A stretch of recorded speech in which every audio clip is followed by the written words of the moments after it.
Hey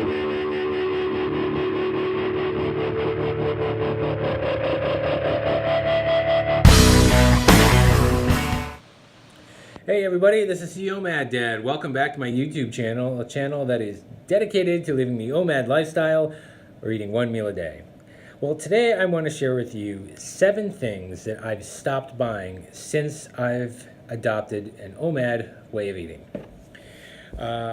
I may, at a future time, update this list. This has been something I've been working on for the past few months, as I'm just trying to go over and think about some of the things that I no longer buy. And I thought it could be useful to some of you guys out there because it may get you thinking and saying, hey, maybe I don't need this in my life or whatnot.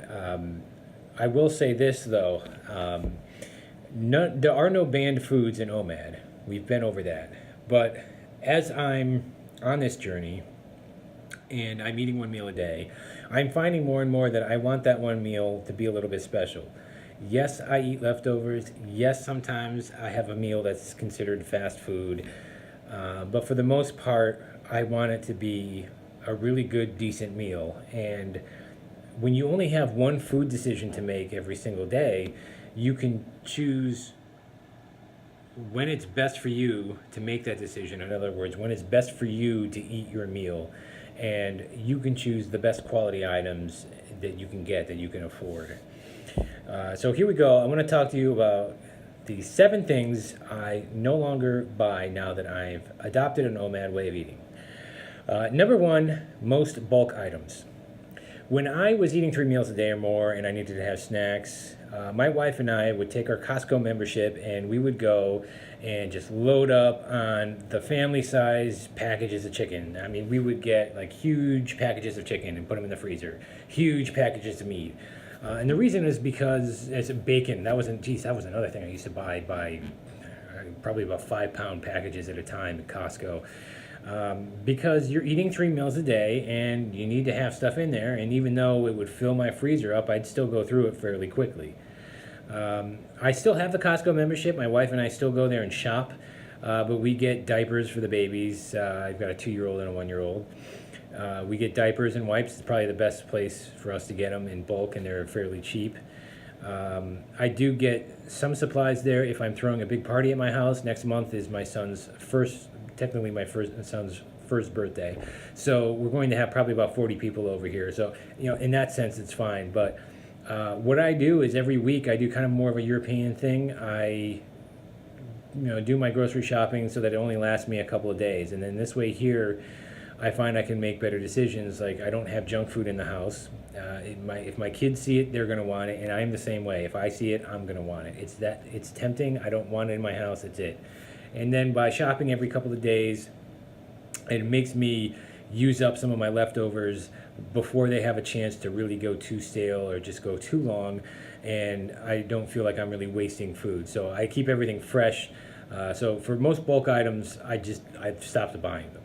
Number 2, salad dressing. When you're cooking and when you're only eating 1 meal a day, you're going to find that you have a hell of a lot more time to do more cooking. And even though salad dressings, vinaigrettes don't require any cooking for the most part, it's so simple to do and it tastes so much better. And I absolutely despise store-bought salad dressings. They're often loaded with cheap garbage oil. There's a bunch of other ingredients in there. There's usually some sort of chemical stabilizer in there to make them look congealed. And definitely stay away from the fat-free ones. I don't even know what half of that shit is in there. And it is crap. We used to get them here as sort of a quick marinade for meat sometimes, or just because we were being fast and lazy. Again, when you're cooking all the time and eating all the time, you tend to take your shortcuts. But all I do is make a simple vinaigrette at home.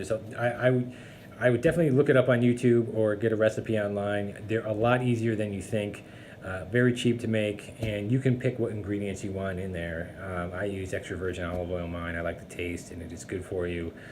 And then just pick up whatever vinegars you want, or sometimes I'll just dress a salad with a little bit of olive oil and a little bit of fresh squeezed lemon juice. I mean, for a little bit of the acid. Yeah, I despise salad dressings, and I hate when I go to a restaurant and give you the prepackaged ones. You could tell it was not made from scratch. It's just off-putting. Number three, loaf bread.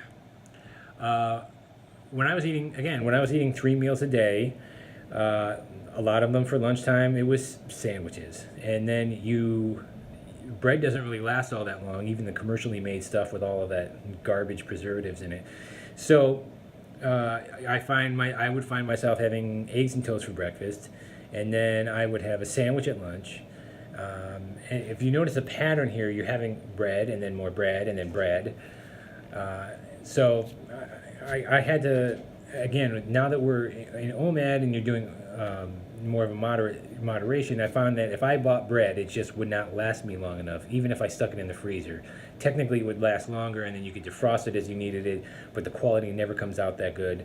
It's always loaded, again, they have more chemical stabilizers in there. There's a lot of, usually, almost every brand in my grocery store of loaf bread has high fructose corn syrup in it or some other crap that doesn't need to be in there. It's been pretty warm here this summer, so I haven't been doing a lot of baking, but I love making my own bread at home. And once it starts cooling off, it'll be pretty much an every week thing. And the bread that I make has 4 ingredients: flour, water, salt, yeast. Occasionally I'll have a bread recipe that has oil, and that's extra virgin olive oil, but that's it. 4 ingredients, that's it. You control it. You bake it at home. It's very simple.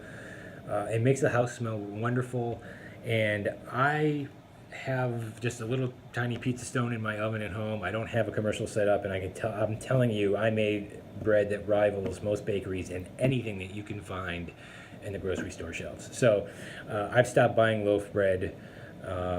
Occasionally, I will say, sometimes if I'm at a bakery, I may pick up a baguette or two, but that's usually because I have somebody coming over and I have another meal and a real composed meal going with it. And I don't have time to make the bread on top of everything else I have to do. So that would probably be the one exception, but it's not really loaf bread. All right, number 4 would be snacks. Now, I did a video about snacking, and on OMAD, we don't snack. So that eliminates a huge chunk of people's budget right there. I found that when I wasn't on OMAD, I always found that it's amazing. We say we got to eat better, and then we have all these snacks and little cheat things that we have around the house, and we're telling ourselves, no, I'm not going to eat it. But it's right there in the cupboard, and we bought it. And then part of us is saying, well, I don't want to waste all of it and throw it out and let it go bad. I don't snack, and so I have no need to buy snacks. I will say this, I love popcorn. I'm not going to live my life without popcorn. I do like potato chips, usually with a sandwich though. I like Snickers bars. I like different things like that, which we in America here consider to be snack food. And do I still enjoy them? Yes, except I work them into my OMAD. I'll have popcorn one day as a dessert. I'll have a Snickers bar as my dessert for the day. Sometimes I have popcorn as a little appetizer to get me going while I'm waiting for my meal to finish. But say like with my Snickers bar, that'll be my dessert for the day. But I'll also make sure that I have a piece of fruit with it. Again, seeking the balance here. So snacks for me are out. I don't have to spend any money and waste any money on that crap anymore. 5 is regular butter. I buy, and again, I'm not sponsored by anybody here, but this is my personal recommendation as a chef. I buy Kerrygold Irish butter. It's grass-fed butter. It's more natural fat. You can tell the difference just by looking at it. It's got a much deeper yellow color than any commercial butter. It's got such an amazing taste. And that is something that I used to go through a lot of it when I'm eating 3 meals a day, as you can imagine. And I still go through a pretty good amount of it now because I do a lot of we do a lot of our own baking here at home for desserts. We make our own desserts.